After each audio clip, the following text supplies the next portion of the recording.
Anonymous says, in regards to purity in the sacrament of matrimony, have you found that it's easier to resist temptations towards impure behaviors, thoughts, desires after being married? No, is my first answer. Or do those temptations still arise just as frequently? Sometimes looking at impure images is a means to an end, that end being my satisfaction, while what I want deep down is a pure and consummated marriage to satisfy those desires. I understand that it's impossible to not have temptation, but I worry sometimes it'll still be tempted. As frequently and as strongly as when I'm married. Thanks for sharing your thoughts on this. Absolutely. So this is a very good question. It's a very humble question. It's an honest question. And so I'm grateful. I think there's nothing more beautiful than when humans are vulnerable. And this is a vulnerable question. And I would say, me personally, no. I mean, I started looking at porn when I was 8 years old, unfortunately. And when I was about 12 or 13, I had one of my best friends' mothers buy us pornography.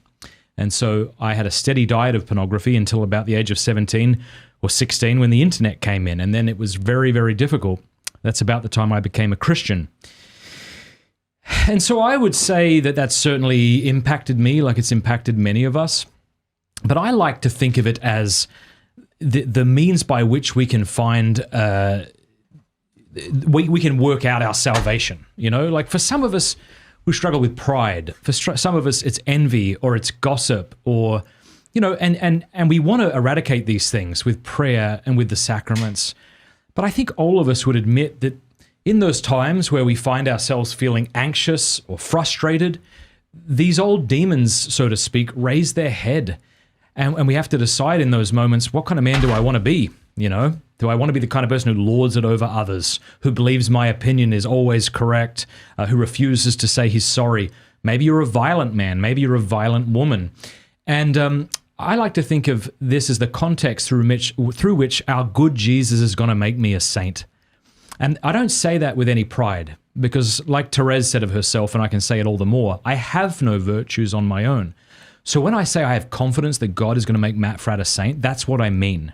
I don't mean that Matt Fradd's going to make Matt Fradd a saint. No, Matt Fradd does not have that kind of power, but God will. And I have confidence that he will, and I trust in him, and that he's going to make me a saint amidst these temptations. So to get to your specific question, no, I would say it doesn't. I don't think that marriage is a cure for lust at all. In fact, I've had some people say to me that engaging the sexual faculty correctly is in some ways a more difficult thing than not engaging it at all, if you know what I mean.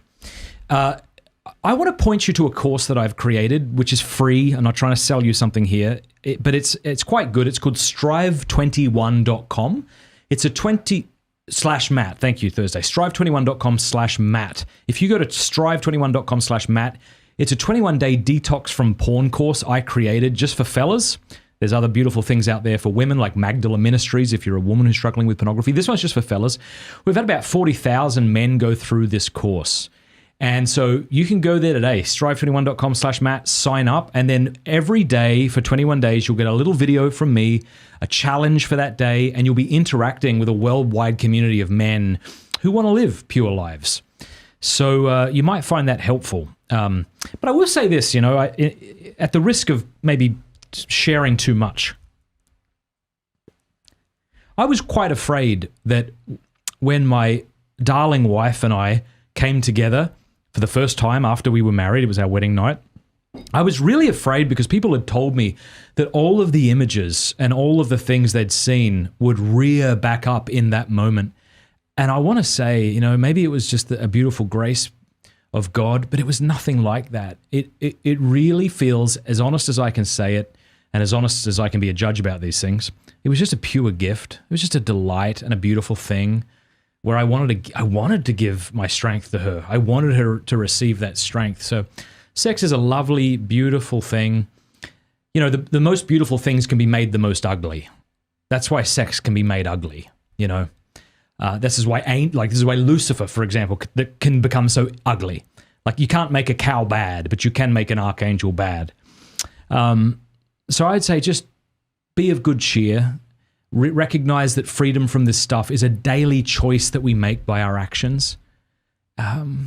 and just not to be afraid. You're going to fail, and so is your wife in her own ways, and you'll grow together. So I hope that's a help. Hey, thank you so much for watching. Before you go, do us a favor, leave a comment, let us know what you thought of the video, like, and subscribe.